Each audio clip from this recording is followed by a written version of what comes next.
Assalamualaikum warahmatullahi wabarakatuh. Perkenalkan, nama saya Mitnur Malasari dari Prodi Pendidikan Ekonomi dengan nomor NIM 187215597. Saya dari kelas B. Di sini saya ingin mengerjakan tugas UAS saya di mata kuliah Pengantar Ekonomi dan Bisnis yang berjudul Peranan Pemasaran dan Bentuk-bentuk Kegiatannya. Pemasaran dan cakupan kegiatannya. Pemasaran adalah kegiatan perusahaan untuk menjual barang atau jasa. Jawaban ini tidak salah, tetapi juga tidak sepenuhnya benar. Pertama-tama, pemasaran bukan hanya meliputi menjual barang dan jasa saja. Di samping itu, pemasaran mencakup beberapa kegiatan lain yang cukup kompleks. Dalam berbagai perusahaan, biaya yang besar perlu dikeluarkan untuk melakukannya. Dalam perusahaan besar, seperti perusahaan multinasional atau MNC, pemasaran meliputi berbagai jenis kegiatan seperti riset mengenai perilaku konsumen, riset mengenai potensi pasar, kegiatan untuk mengembangkan produk baru, dan kegiatan distribusikan dan mempromosikan barang yang dijual. Jenis produk yang dipasarkan. Jenis benda yang dipasarkan perlu dibedakan kepada 3 golongan. Yang pertama, produk yang dapat diraba. Yang kedua, jasa-jasa. Dan yang ketiga, produk lain yang tidak wujud seperti ide dan kesehatan. Barang-barang yang dipasarkan.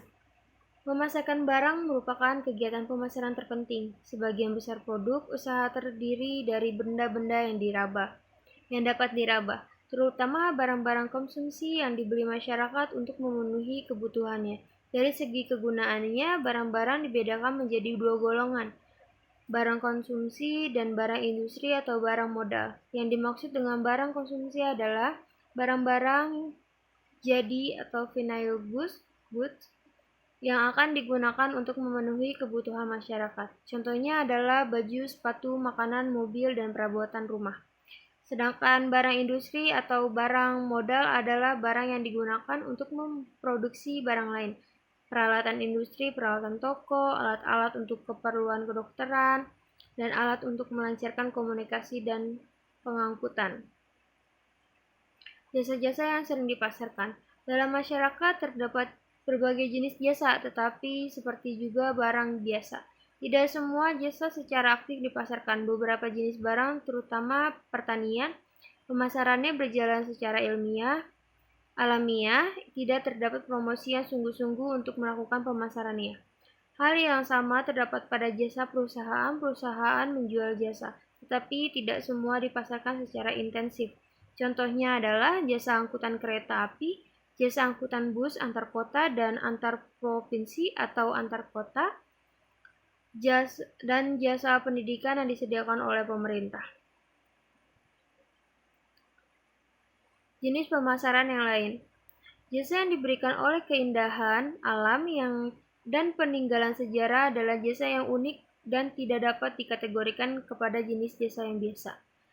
Kepada pemasaran juga dilakukan untuk mengembangkan ide, misalnya recycling, benda-benda yang tekah kita gunakan penting untuk menciptakan pertumbuhan atau sustainable. Bauran pemasaran atau marketing mix, bentuk kegiatan dalam pemasaran. Maksudnya ialah di segala bidang kegiatan perusahaan, usaha harus dilakukan untuk menghasilkan barang atau jasa yang sesuai dengan keinginan dan kebutuhan konsumen. Filsafah ini merupakan pola pemikiran yang baru berkembang setelah perusahaan mulai menghadapi persaingan yang semakin serius dan perusahaan-perusahaan lain yang menghasilkan barang yang sejenis. Strategi pengembangan barang. Untuk dapat menghadapi persaingan dan terus berprooperasi, perusahaan harus selalu memperhatikan kedudukan barang yang dipromosikannya. Barang yang ada harus diperbaiki mutunya dan sifat perlu diubah sebagai dengan perkembangan cita rasa konsumen. Strategi penentuan harga. Tugas dari pemasaran adalah menentukan harga jual dari barang tersebut. Ada kalanya persoalan menentukan harga merupakan masalah yang rumit. Harga yang tinggi dengan keuntungan per unit yang tinggi belum tentu mewujudkan untungan yang diharapkan. Sebaliknya, harga yang rendah yang diikuti volume penjualan yang tinggi dapat menghasilkan keuntungan yang besar. Strategi pendistribusian barang. Pendistribusian barang perlu dilakukan secara efisien. dalam waktu yang singkat dan dengan biaya yang relatif murah. Menentukan cara untuk mencapai tujuan ini merupakan tugas bidang pemasaran. Bentuk cara distribusian untuk saluran pemasaran yang sesuai dengan tujuan di atas juga perlu ditentukan. Untuk strategi untuk menjalankan promosi. Dalam kegiatan pemasaran, promosi meliputi dua hal. Yang pertama, memperkenalkan barang yang dipromosikan, dan yang kedua, membujuk para konsumen membeli barang tersebut. Apabila barang sudah lama tersedia di pasar, promosi dapat pula bertujuan untuk menaikkan jumlah barang yang dijual. Sumbangan pemasaran kepada masyarakat dan perekonomiannya. Yang dimaksud dengan masyarakat dalam uraian di bagian ini adalah para konsumen untuk membeli barang yang dihasilkan perusahaan. Yang pertama, sumbangan pemasaran kepada masyarakat. Yang kedua, sumbangan pemasaran kepada perekonomian. Yang ketiga, peningkatan penjualan barang dan jasa. Yang keempat, meningkatkan kegiatan ekonomi dan mempercepat pertumbuhan. Yang kelima, memacu perkembangan teknologi dan barang baru. Sumbangan pemasaran kepada masyarakat dan perekonomian. Tugas pemasaran adalah untuk menciptakan kesan dan meyakinkan bahwa barang yang diproduksi memang merupakan barang yang bermutu dan sesuai dengan kebutuhan konsumen. Untuk merealisasikan tugas ini, perusahaan perlu menjalankan strategi pengembangan barang dan strategi pemasaran lainnya.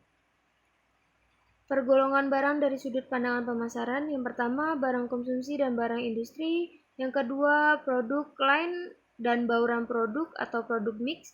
Yang ketiga, barang serupa atau idential dan berbeda corak atau differentiated. Strategi untuk membentuk penampilan barang. Yang satu, value page dan daya tarik barang. Yang kedua, peranan merek barang. Yang ketiga, peranan pengemasan. Yang keempat, siklus barang. Yang kelima, tahap pengenalan. Yang keenam, tahap pertumbuhan. Yang ketujuh, tahap mencapai kematangan. Yang kedelapan, tahap kemunduran. Jenis-jenis institusi pemasaran. 1. Pedagang besar atau wholesaler. Yang kedua, pedagang eceran. Yang ketiga, agen pemasaran. Promosi penjualan dan publisitas. Penjualan langsung. Penjualan langsung atau penjualan secara pribadi merupakan cara promosi penjualan barang atau jasa yang dilakukan dengan mengirim staf penjualan menemui konsumen yang diharapkan akan membeli barang atau jasa yang dipromosikan.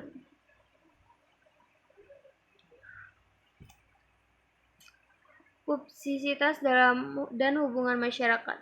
Cara menggunakan publisitas sebagai alat untuk mempromosikan barang selalu didefinisikan sebagai memperkenalkan barang secara cuma-cuma. Yang melakukan publisitas itu bukan perusahaan, melainkan media cetak seperti surat kabar dan majalah. Sekian dari saya. Wassalamualaikum warahmatullahi wabarakatuh. Terima kasih.